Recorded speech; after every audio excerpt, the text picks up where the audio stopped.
Hello అండి, నమస్తే. Welcome back to my channel. ఎలా ఉన్నారు అండి అందరూ? నేను చాలా బాగున్నాను. ఎలా చేసుకుంటున్నారు పండగ ఏంటి? నాతో చిన్న కామెంట్ అయితే చేయండి. ఇక్కడ ఇంకంతా పెట్టేసి క్లీన్ చేసేసింది పాప. అన్నీ సెట్ చేసినారు చూడండి. ఇంకా అయిపోయింది అంతా. వాడు ఇందాక పెద్దోడు వచ్చిండే కదా, ఇప్పుడు మళ్ళీ చిన్నోడు వచ్చినాడు చూడండి. ఇంకా ఆయన గారిని రెడీ చేసి వద్దులే ఇన్షర్ట్ చేసుకొచ్చుకున్నాడు, గాగుల్స్ పెట్టుకున్నాడు. ఓ హీరో లెవెల్లో ఎంట్రీ ఇచ్చినాడు లేండి, చూపిస్తాను అది కూడా వీడియో. ఇంకా వచ్చేసి స్వామికి గరికే పెట్టి మొక్కునానా అంటే పిల్లలకు కూడా వినాయకుడు అంటే ఇష్టం అంట, పిల్లలకు కూడా వినాయకుడు అంటే ఇష్టం. ఇంకా అని పాప వాడికి గరికే ఇచ్చి గరికే పెట్టి మొక్కో మంచిగా చదువు రావాలా అనేసి అదే ఇక్కడ చెప్తుంది. ఆడు చూడు మొక్కడం ఎన్ని మెలకలు తిరుగుతున్నాడు చూడండి. ఇక్కడ చూడండి వాని ఎంట్రీ ఫస్ట్ ఎట్లా వచ్చినాడో. ఓ హీరోలాగా వచ్చినాడు వాడు. హీరో అనుకో వాకింగ్ స్టైల్ చూడండి అసలు ఎట్లుందో. హీరో అనేసరికి ఏమి నవ్వుతున్నాడో అంట నవ్వుతున్నాడు. మొక్కు నాన్న అంటే ఎన్ని వేషాలు వేస్తున్నాడంటే మాకైతే ఎన్ని పనులు ఉన్నా ఎంత ఉన్నా మొక్కు నాన్న అంటే ఇంకా వాళ్ళ అక్క ఎట్లా మొక్కుతే అట్లా మొక్కుతున్నాడు. ఆమె కూడా చూడు ఎట్లా మొక్కిస్తుందో. అంతే కదా, పిల్లలతో ఏం చేసుకున్నా ఎంత పని చేసినా అసలు అలుపు అనేది రాదు. ఇంకా అయిపోయింది. ఇంకా ఫస్ట్ లోపల కొబ్బరికాయ కొట్టుకోవాలి కదా. ఇంకా అదే ఇక్కడ పాప పూజ చేస్తుంది. ఇందాక వీడియోలో చెప్తూ ఆపేసినాను కదా. ఒక 3 years నుంచి మామూలుగా అయితే ఇంతకుముందు అక్కడ ఉన్నాడు చూడండి వినాయకుడు, చెక్క వినాయకుడు. ఆ చెక్క వినాయకుడినే పక్కన పెట్టేసి చేసుకునేదాన్ని నా పెళ్ళైనప్పటి నుంచి. కాకపోతే అదే మా అత్త వాళ్ళేమో మన ఇంట్లో బొమ్మ లేదమ్మా, బొమ్మ తెచ్చుకొని పెట్టుకొని చేసుకునే ఆనవాయితీ లేదు అంటే సరేలే పండగ అయితే బాగా చేసుకుంటాము, కానీ బొమ్మను బయట నుంచి కొనుక్కొచ్చుకొని పెట్టి నిమజ్జనం చేసి అలవాటు లేదంట. సరే పెద్దవాళ్ళకి లేనప్పుడు ఎందుకులే అన్నట్లు నేను కూడా బొమ్మను ఏం కొనలేదు. కానీ 3 years బ్యాక్ బొమ్మ నేను అసలు అడగలేదు, ఇంటికి వచ్చేసినాడు వినాయకమయ్య. ఇంకా వస్తే నేను లేను కూడా ఇంట్లో, నేను లేకుండా మా పిల్లోడు తెచ్చిపెట్టిపోయినాడు ఇంట్లో. ఇంకా ఆయననే చేసుకో అని చెప్పేసి నాకు హింట్ ఇచ్చినట్టు నాకు అనిపించింది. సరే ఆయనంతకు ఆయన ఇంటికి వచ్చినప్పుడు నేను వద్దు మా ఇంట్లో లేదు బొమ్మ అని ఎట్లా ఎన్నికి పంపిస్తా చెప్పండి. అందుకోసం సరే స్వామి నువ్వే నా ఇంటికి వచ్చినావు, ఇంకా నేను చేసుకుంటాను హ్యాపీగా అనేసి అప్పటి నుంచి బయట నుంచి బొమ్మ కొనుక్కొచ్చుకొని చేసుకున్నాను. లాస్ట్ ఇయర్ కూడా నేనే బొమ్మ కొనుక్కొచ్చుకున్నా. ఫస్ట్ అయితే ఆయనంతకు ఆయనే వచ్చినాడు. ఇంకా సెకండ్ టైము నేనే వెళ్ళి, ఎందుకంటే ఇంకా బయట నుంచి వచ్చే బొమ్మలకి చేయాలి కదా అనే ఉద్దేశంతో నేనే బయటకు వెళ్ళి చూసింటారు మీరు video. Last time Vinayaka Chavithi video కూడా షాపింగ్, వినాయక చవితి షాపింగ్ అనే వీడియోలో వెళ్ళి బొమ్మ కొనుక్కొచ్చుకున్నాను అనమాట. అట్లా ఇంటికి వినాయకుడు వచ్చినాడని నేను నిండా నమ్ముతాను. ఇంకా ఈ ఇయర్ ఏమో కొంచెం మాకు ప్రాబ్లం ఉంది, చేస్తానో లేదో అనేసి సరే స్వామి నేను చేసుకోవాలనుకుంటే నువ్వు మళ్ళీ వస్తావు నా ఇంటికి ఫస్ట్ వచ్చినట్టే, లేదంటే నేను ఈసారి పండగ చేసుకోలేను, నాకు అదృష్టం లేదు అనుకుంటాను గట్టిగా సంకల్పం అయితే చెప్పుకున్నా. ఇంకా అందుకోసం సరే అనేసరికి మళ్ళీ మా బావ కొడుకు మళ్ళీ తెచ్చిచ్చినాడు. అదే ఫ్రీగా మట్టి గణపతులను ఇస్తుంటారు కదా, మా బావ కొడుకు వినాయకుడిని పెడతాడనమాట, ఫ్రీగా ఇస్తుంటాడు తెచ్చి కొన్ని మట్టి బొమ్మలు. సో అవి మళ్ళీ తెచ్చిచ్చినాడు వాడు. ఇంకా హ్యాపీగా చేసేసుకున్నానులేండి, ఏం ఆలోచించలేదు. స్వామి మళ్ళీ కూడా నాకు నువ్వు చేసినావు, రుజువు చేసినావు, మళ్ళీ కూడా చేసుకో అని చెప్పేసి. సో ఇంకా భయం లేకుండా నేను పండగ చేసుకుంటానని ఈసారి మా వారు ఇంకా చేసుకోవచ్చో లేదో అదంటే ఏమీ నువ్వు అనుమానం పెట్టుకోకు, మనస్ఫూర్తిగా ఏం చేసుకున్నా అంత మంచి అవుతుందని నేను నిండా నమ్ముకొని పండగ అయితే చేసేసుకున్నాను. చాలా బాగా చేసుకున్నానులేండి అసలు. ఇంకా లోపల పూజ అయిన తర్వాత ఇంకా వీళ్ళ డ్యూటీలు వీళ్ళు వెళ్ళిపోయినారు. నేను పాపనే, పాపకి ఈరోజు డ్యూటీ లేదు కదా, సో నేను పాపనే ఇంకా పూజ చేసుకుంటున్నాం అన్నమాట.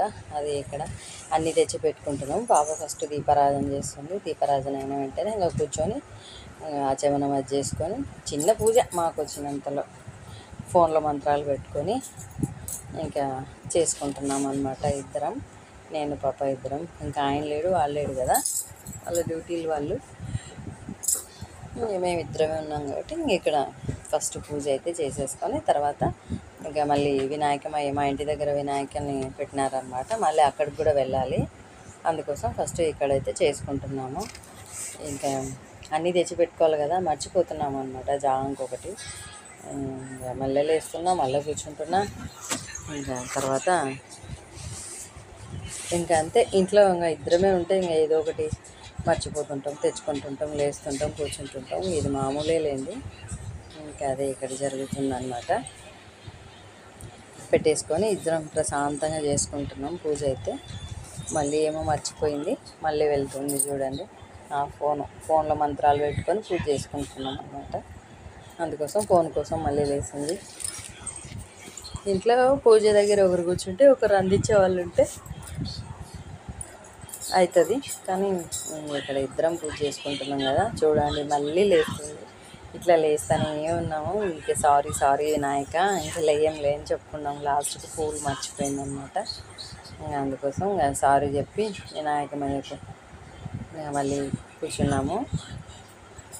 ఇట్లా ఎంతమంది చేసుకున్నారు నాతో అయితే కామెంట్ అయితే చేయండి. తర్వాత మేమైతే మాకు వచ్చినట్లు, భక్తి ముఖ్యం కదా, ఆడంబరాలు ఇంకా అన్నీ రావాలా చేయాలా అనేది అయితే ముఖ్యం కాదు. మనస్ఫూర్తిగా మనకున్నే దాంట్లో చేసుకోవడంలోనే ఆనందం ఉంటుందని నేను అనుకుంటుంటా. ఎవరో ఏదో చేసుకున్నారో, ఎవరో అట్లా చేసినారు ఇట్లా చేసినారు అని అయితే మనం చేసుకోకూడదని నేను అనుకుంటా. నా శక్తికి మించి అయితే చేయను, నేను చేయగలిగినంత అయితే చేసుకుంటాను పూజ, నా పరిధిలో ఉన్నంత వరకు.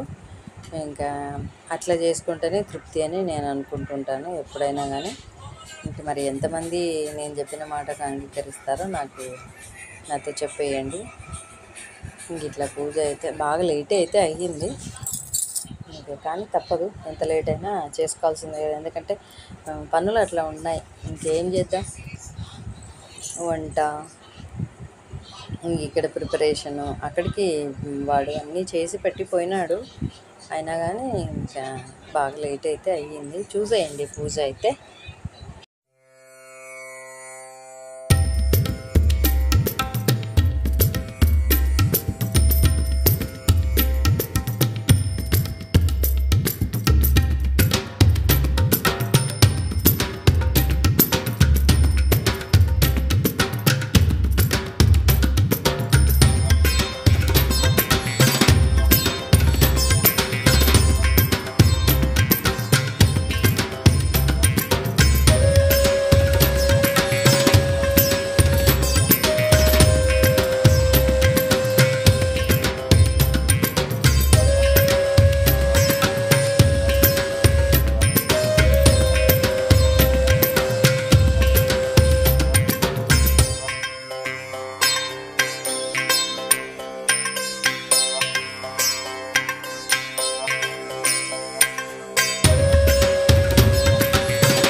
ఇంకా ఊదిబత్తీలు అవి పెట్టి తర్వాత కొబ్బరికాయ కొట్టుకొని కొంచెం పూలు, జాజి పూలు, తుమ్మి పూలు, అవేమంటారు పారిజాతం పూలు ఒక ఫ్రెండ్ పంపించిందనమాట.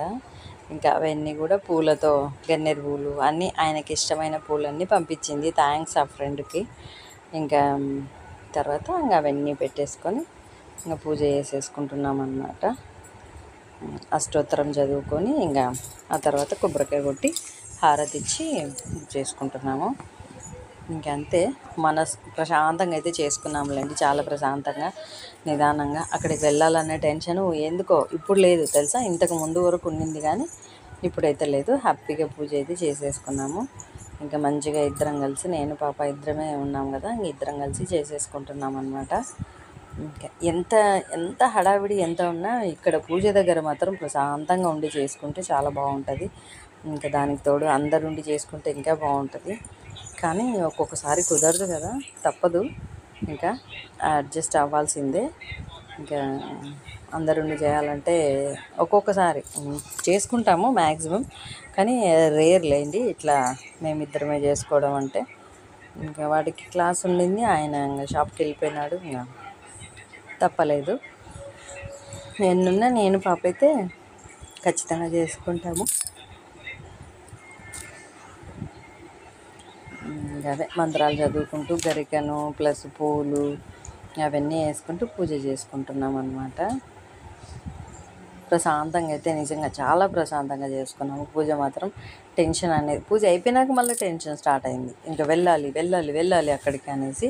పూజ చేస్తున్నంతసేపు కూడా అసలు లేదు, మైండ్ అంతా అక్కడే ఉందన్నమాట. ప్రశాంతంగా అష్టోత్తరాలు అవి చదువుకుంటూ ఇంకా చేసుకుంటూనే ఉన్నాము. ఇంకా గరిక అది పెట్టేసుకొని తర్వాత పంచహారతి ఇద్దామనేసి ఇంకా హారతికి కూడా రెడీ చేసుకుంటున్నాను. అదే ఇక్కడ ఇంకా తర్వాత పాప కొబ్బరికాయ కొట్టి హారతి ఇద్దామని అంతా రెడీ చేసి పెడుతున్నాను. నేను పిల్లల చేతనే కొట్టిస్తానన్నమాట కొబ్బరికాయ. వాళ్ళు లేనప్పుడు ఎలాగో మనమే కదా చేసేది, అట్లీస్ట్ వాళ్ళు ఉన్నప్పుడన్నా వాళ్ళతో చేయించాలని అనుకుంటుంటా. పాప ఉంటే పాప, వాడుంటే వాడు, ఎవరున్నా వాళ్ళతోనే చేయిస్తానన్నమాట. వాళ్ళు లేనప్పుడు తప్పదు, ఇంకా మనం కొట్టుకోవాల్సిందే కదా. అందుకోసం ఇంకా వాళ్ళు ఉన్నంతవరకు వాళ్ళతోనే చేయిస్తుంటాను. ఈరోజు అయితే పాప చేతనే కొట్టిస్తున్నాను అనమాట. పాప కొబ్బరికాయ కొడుతుందండి, ఒక్క దెబ్బకు పగులుతేనే ఆమెకు తృప్తి. ఖచ్చితంగా ఒకటే దెబ్బకు పగలాలా అనుకుంటుంటుంది. ఎప్పుడు కొట్టినా సరే రెండో దెబ్బ పగలకూడదంట, ఒక్క దెబ్బకే పగిలిపోవాలంట. అట్లా గట్టిగా మొక్కొని మరీ కొట్టుకుంటుంది. ఎప్పుడు కొట్టుకున్నా తండ్రి అందరు బాగుండాలా, అందులో నేను ఉండాలని మొక్కొని ఇంకంతే. అంతా మనకేం కావాలా ఏమి అన్నీ ఆయనకే తెలుసు కదా. నేనేం పెద్ద కోరికలు అయితే కోరను. పూజ అప్పుడు అసలు కోరుకోను, మిగతా అప్పుడు అయితే మనసులో తలుచుకుంటుంటాను, కానీ పూజ చేసేప్పుడు మాత్రం అసలు ఏమి కోరుకోను. ఎంతవరకు ఏమి ఇవ్వాలా ఏమి ఇవ్వకూడదు అనేది ఆయనకంటే మనకి ఎక్కువ తెలుసా అండి. మనం అడిగితే ఇస్తాడా? మనం చేసే పనులు, మన ప్రవర్తనలు, మన ఆలోచనలు ఇంకంతే మంచిగా ఉంటే ఆయన ఆటోమేటిక్గా ఇస్తాడని నా నమ్మకం. అందుకే నాకేమి ఇవ్వాలనుకుంటున్నావో అదే ఇవ్వు స్వామి, అదే నీ ప్రసాదం అనుకుంటుంటా నేను. ఇది కావాలా అది కావాలైతే నేను అసలు అడగను. ఇంకా మనసులో ఉంటాయి ఆలోచనలు, కానీ ఆయననైతే అడగను. నాకేం కావాలనేది నీకు తెలుసు, అంతే. అట్లనే అనుకుంటుంటా. అందుకే నన్ను ప్రశాంతంగా అయితే ఉంచుతాడు స్వామి. అదే నేను కోరుకుంటా. మనం ధర్మ విరుద్ధమైన కోరికలు కోరితే భగవంతుడు కూడా తీర్చాడు కదా. సో ఏది మంచి ఏది చెడు అనేది ఆయనకంటే ఎవరికి ఎక్కువ తెలుస్తుంది చెప్పండి. అందుకోసం కోరికలు అయితే పెద్ద కోరనులేండి నేను. ఇంకా ఇక్కడ అయిపోయింది, హారతి ఇస్తున్నాను అనమాట. నేను పాప ఇద్దరం కలిసి ఇస్తున్నాం. హారతి ఇస్తూ చిన్న పాట అయితే పాడుకున్నాం, కానీ ఇంకా అది పాట సరిగా వినిపిస్తలేదని మ్యూట్ చేసేసినాను. ఇంకా హారతి ఇచ్చేసి ఇంకా వెళ్ళిపోయినాం అనమాట గుడికి. ఇంకా అది నెక్స్ట్ వీడియోలో వస్తుంది. వీడియోలన్నీ చాలా బాగున్నాయి, ఏ వీడియో మిస్ అవ్వకండి, మంచిగా ఉన్నాయన్నమాట. ఎంతమంది ఇట్లా పూజ ప్రేమికులు ఉన్నారో వాళ్ళకైతే బాగా నచ్చుతుందని నేను అనుకుంటుంటా. అందుకోసం మిస్ అవ్వకుండా చూడండి. పూజలు అంటే ఇష్టం ఉండే వాళ్ళకైతే ఖచ్చితంగా నచ్చుతుంది. నచ్చిన వాళ్ళకు మనం ఏం చేయలేము కదా. నచ్చిన వాళ్ళ కోసమే నేను చెప్తున్నాను, కంపల్సరీ చూడండి అని. అట్లా ఇంకా తర్వాత నా చీర ఎట్లుంది ఏమి అనేది కూడా చిన్న కామెంట్ అయితే చేయండి. కలర్ కాంబినేషన్ అయితే బాగుంది. థ్యాంక్ యూ అండి, thank you for watching. Bye అండి.